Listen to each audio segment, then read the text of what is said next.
sampai ada berapa siswa di sini? 13. Nah, 1 sampai 13. Jadi nanti ada kelompok ganjil dan kelompok genap. Bisa dimulai dari sebelah sini. 1, 2, 1, 2, 1, 2, 1, 2, 1, 2, 1. Baik, silakan kalian bergabung pada kelompoknya masing-masing. Sudah bergabung pada kelompoknya masing-masing? Sudah. Baik, Ibu akan membagikan sebuah KTD. Jadi satu kelompok 1 dan buku chapter satu kelompok 1.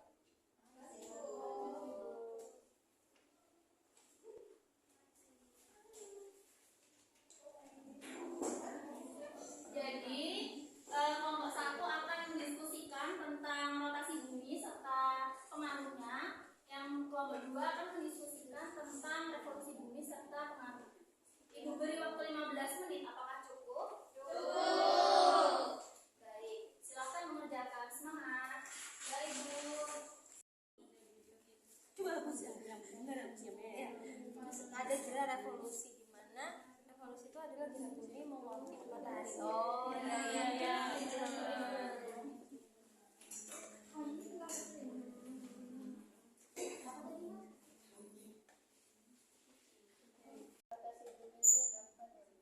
Iya, betul.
manusia untuk menyesuaikan kalender karena revolusi bumi lebih dari 365 hari tepat. Oke, saya akan menjawab pertanyaan dari kelompok 2. Pertanyaannya tadi kan, apa yang dilakukan manusia untuk menyesuaikan kalender ya? Nah, itu bisa menggunakan sistem tahun kabisat, yaitu menambahkan 1 hari ekstra pada bulan Februari setiap 4 tahun sekali untuk mengkompensasi kelebihan kurang lebih seperempat hari setiap tahunnya. Jadi bisa pakai kabisat. Apakah dulu dimengerti? Bisa. Baik, silakan kembali ke tempat duduknya. Minta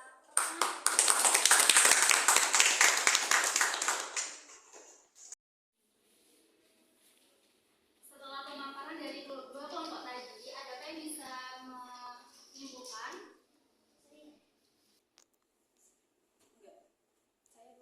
Saya Bu. Silakan. Ya, gerak rotasi adalah perputaran bumi pada sumbunya. Jadi bumi akan berputar pada sumbunya. Itu menyebabkan terjadinya siang dan malam, gerak semu harian matahari, perbedaan waktu di setiap belahan dunia, dan pembelokan arus. Sedangkan gerak revolusi adalah bumi mengelilingi matahari. Revolusi bumi memakan 365 hari atau 1 tahun. Itu menyebabkan perubahan musim, gerak semu tahunan matahari, perubahan rasi bintang, dan perbedaan lamanya siang dan malam. Jadi betul sekali ya dari teman kalian. Beri tepuk tangan.